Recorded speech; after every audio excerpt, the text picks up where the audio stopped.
नागपुर में राष्ट्रीय स्वयं सेवक संघ ने विजयदशमी मनाई। शस्त्र पूजा के दौरान पहली बार महिला मुख्य अतिथि संतोष यादव मौजूद रहीं। संतोष 2 बार माउंट एवरेस्ट फतेह करने वाली दुनिया की एकमात्र महिला हैं।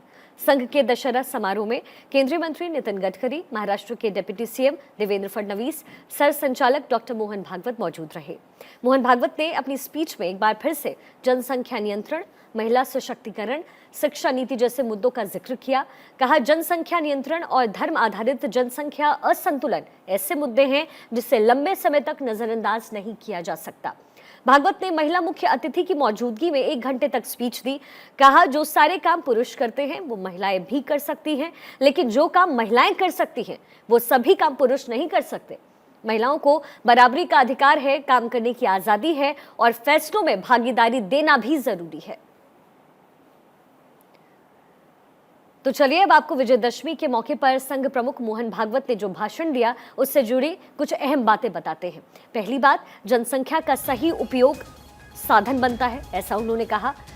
जनसंख्या नियंत्रण जरूरी है, सभी के लिए समान नीति हो। संघ महिला पुरुष में भेदभाव नहीं करता। चौथी बड़ी बात उन्होंने कही कि महिलाओं को सशक्त बनाना पहली प्राथमिकता होनी चाहिए। भारत को विश्व गुरु बनाने की दिशा में ये अहम काम है जिसे करना पड़ेगा। हिंदू समाज गलत के प्रति हमेशा मुखर रहा है। विविधताओं के बाद भी सदियों से भारत एक रहा है। साथ ही भारत की अर्थव्यवस्था रोजगार युक्त हो। देश की शिक्षा में मातृभाषा बेहद जरूरी है। राष्ट्र विरोधी ताकतों का मुकाबला भी जरूरी है। तो ये 10 अहम बातें जो मोहन भागवत ने आज के इस दिन पर की, विजयदशमी का दिन, और साथ ही आरएसएस की शुरुआत आज से हुई थी।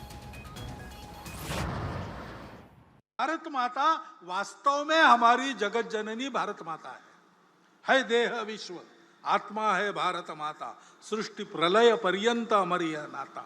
क्योंकि बाकी किसी के पास वो जोड़ने वाली बात नहीं है, बाकी की किसी के पास ये 4 मूल्य नहीं है, बाकी किसी के पास इतना गौरव संपन्न इतिहास परंपरा नहीं है। ये हमारी पहचान का मुख्य आधार है, हमारे स्व का वो मुख्य आधार है। जहां सत्य करुणा तपस्सुचिता है वहां ये शक्ति शील के साथ आती है और इसलिए वो सदा कल्याणकारी रहती है।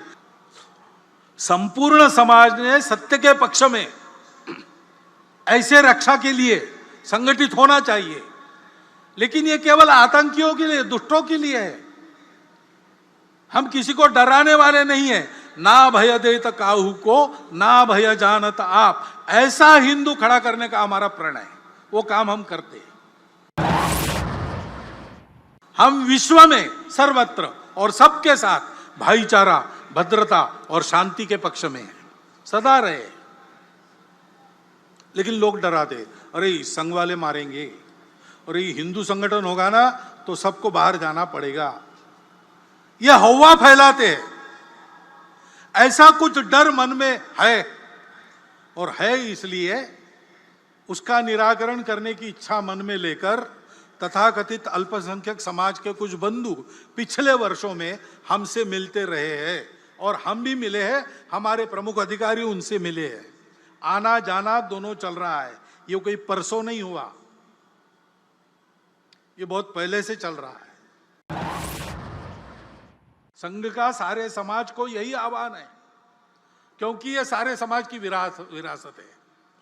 भारतवर्ष की चतुसीमा में रहने वाला जो अपने आप को भारत का मानता है, उन सब की ये विरासत है। ये विचार हिंदू राष्ट्र का विचार है, ऐसा लोग कहते हैं, क्योंकि वो है हिंदू राष्ट्र का यही विचार है। इसलिए हम कहते हैं हिंदुस्तान हिंदू राष्ट्र है।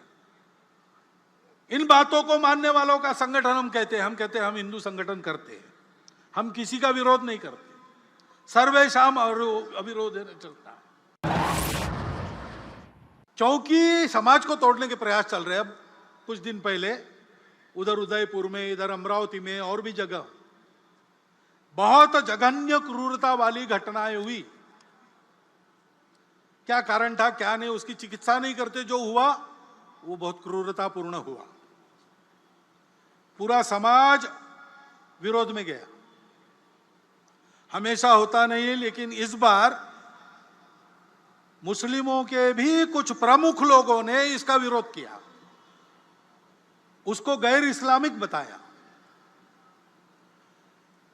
अन्याय, असत्य, अत्याचार, आतंक के खिलाफ ऐसे ही खड़ा होना चाहिए, ये अपवाद न रहे। मेरा समाज हमारी सबकी एक समान पहचान है। वो हमारी समान पहचान कौन सी है? सौभाग्य से भारतवर्ष में इतनी सारी भाषाएं हैं, इतने सारे पंथ संप्रदाय हैं। विदेशों के आक्रमण के कारण भी कुछ संप्रदाय हमारे यहां बन गए, हमारे ही लोग उस संप्रदाय में हैं। उनकी पूजाएं पंथ संप्रदाय विदेशी है, वो यहां के हैं। इतने सारे खान पान रीति रिवाज है, इतने प्रांत है, इतने सारे प्रकार है लोगों के, तो स्वार्थ भी अलग अलग हो जाते हैं। फिर भी सदियों से हमारा राष्ट्र जीवन का एक सनातन अक्षुण्ण प्रवाह चला है। रोजगार यानी केवल नौकरी, और नौकरी के पीछे ही भागेंगे, और वो भी सरकारी हो और बने तक मेरे घर के पास हो ऑफिस, ऐसा सब लोग दौड़ेंगे तो नौकरी कितनी दे सकता है?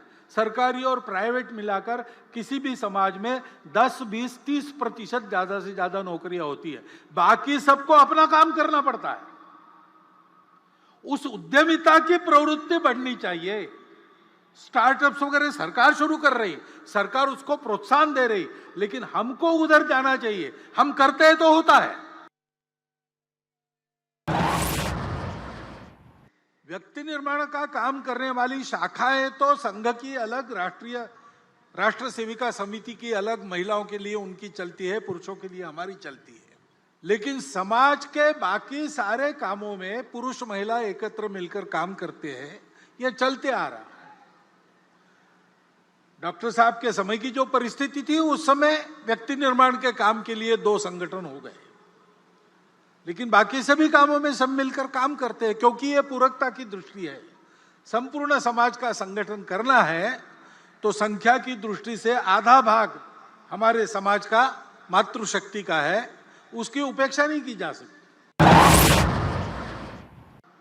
समाज बड़ा विशाल है, कुछ लोग उससे भी डरते। इतनी बड़ी जनसंख्या है, पहले उसको कम करो नहीं तो कुछ नहीं होगा। यह वाक्य पूर्ण सत्य नहीं है।